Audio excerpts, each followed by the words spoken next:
Oke, baik. Sebelumnya, Assalamualaikum warahmatullahi wabarakatuh.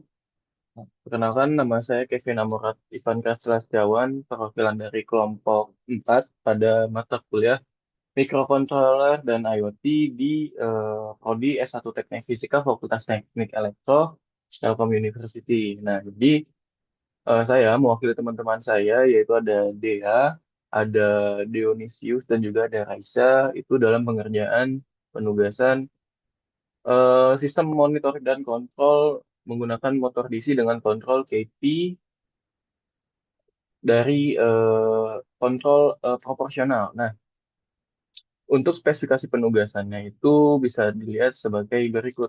Sebentar, ada di sini. Nah, oke. Nah, di sini bisa dilihat itu adalah tugas membangun GUI. Nah, di mana ada beberapa poin yang harus dipenuhi, di mana poin satu itu membuat GUI sederhana untuk sistem monitoring dan kontrol laju rotasi motor. Terus yang kedua dan ketiga terdapat input berupa nilai set point dari laju rotasi motor sampai dengan kontrol proporsional. Lalu yang keempat ada display grafiknya yang menampilkan laju aktual dan set point-nya. Nah, yang kelima ini harusnya penugas ini dihubungkan dengan studi case 1C, yaitu yang ini, di mana 1C ini itu berbicara tentang kita memodifikasi motor yang kita rangkai ke Nano itu bisa mencacah atau menginterferensi dari sensor fotoresistor yang juga kita integrasikan. Nah, nanti harusnya pembaca laju rotasi motor memanfaatkan interupsi komparator analog dan interupsi timer. Nah, kurang lebih rangkaiannya seperti ini. Di sini ada sensornya itu, ada fotoresistor, ada kontrol tegangan menggunakan MOSFET, juga ada potensiometer, ada motor IC. Nah, ini untuk bentuk belakangnya. Oke, nah harus ya dalam penugasan ini yang membuat GUI sederhana itu juga digabungkan dengan tadi kayak 1C. Tapi sayang sekali sampai dengan saat ini kelompok kami itu masih kesulitan atau masih belum bisa mengintegrasikan dari GUI ke rangkaian fisik secara langsung untuk dimonitoring. Nah, jadi yang kami gunakan untuk penampilan atau demonstrasi dari penugasan kami itu hanya sebatas sampai dengan eh, penggunaan data dummy atau model matematis dari kontrol. Nah, kontrol yang kami gunakan di sini itu bukan hanya kontrol proporsional, tapi juga melibatkan kontrol sorry, proporsional, integral, sama dengan relatif. Nah, oke, untuk code-nya, ini saya share ke ini dia. Nah, ini code-nya. Kami menggunakan Google Colab, bukan VS Code. Nah, kurang lebih sebagai seperti ini. Nah, ini adalah model matematis dari data dummy kami, di mana monitor motor itu akan menampilkan set point dengan inputnya. Sorry, nah di sini. Monitor motor, set point, KPK, IKD, durasi, RPM aktual 0, error referensi integral 0, bla bla bla, X data, RPM data, set point data.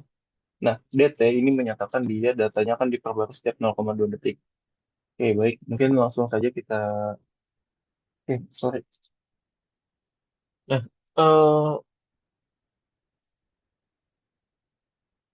oke, nah jadi kita langsung aja kita amati parameter KP, KI, KD ini bagaimana responnya terhadap set point-nya nanti. Sorry, kebalik set point, reaksinya terhadap KP, KI, dan KD.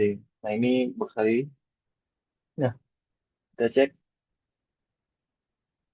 Lihat, kurang lebih seperti ini. Nah, di sini terlihat bahwa sesuai ya. Karena apa? Karena di KI-nya, di kontrol integralnya, itu kan dia peningkatannya terjadi secara eksponensial. Nah, di sini terlihat kalau dia ada overshoot yang cukup tinggi, di mana set point kita 150, tapi dia sampai dengan, karena input KI kita besar sekali, ada di 10, itu dia bisa mencapai 210. Nah, kemudian nanti dia akan diproporsionalkan, kemudian juga diderivatifkan. Di sini terlihat dia ada respon waktunya, itu cukup panjang. Kenapa? Karena ini terlibat dari KP dan KD-nya.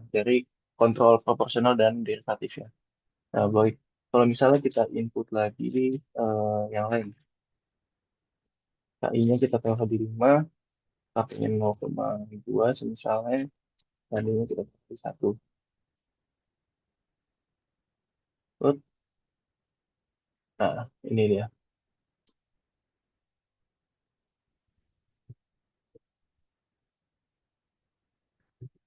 Nah, kurang lebih output dari grafiknya itu seperti ini. Agak ngaco ya. Oke, coba kita ganti ya. Ini kita taruh di 100, KP-nya kita taruh di 0,1. Ini kita taruh di mana apa ya? Nah, oke, kita taruh di 150 deh. Waktu 1,2 dia kali kita taruh 0,2, 0,05. Nah, ini harusnya keluar stabil ya. Kayak ada overshoot, KI-nya nggak begitu tinggi ya. Nah, di sini dia terlihat dia semakin mendekati dari nilai set point-nya sampai dengan stabil.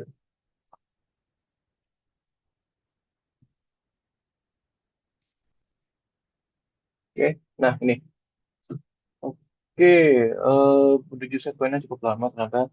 Nah, dari code ini kita dimungkinkan untuk melihat gimana sih parameter PID, yaitu ada PP, KI, dan KD itu mempengaruhi perilaku sistem dari set point yang diinginkan. Nah, tadi setiap iterasi itu diperbarui per 0,2 detik dari sini. Akhirnya itu bisa membuat dia terus update terhadap nilai-nilai inputannya.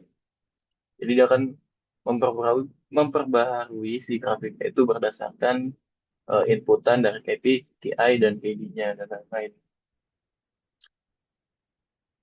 Nah, tapi sayang sekali ya, sampai dengan saat ini kami masih belum bisa mengintegrasikan dengan rangkaian fisik ini.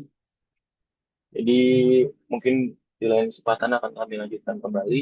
Oke, mungkin itu aja demonstrasi untuk penugasan microcontroller dan IoT pada kesempatan kali ini. Kurang lebihnya mohon maaf, saya mewakili kelompok saya. Sekian dan terima kasih. Assalamualaikum warahmatullahi wabarakatuh.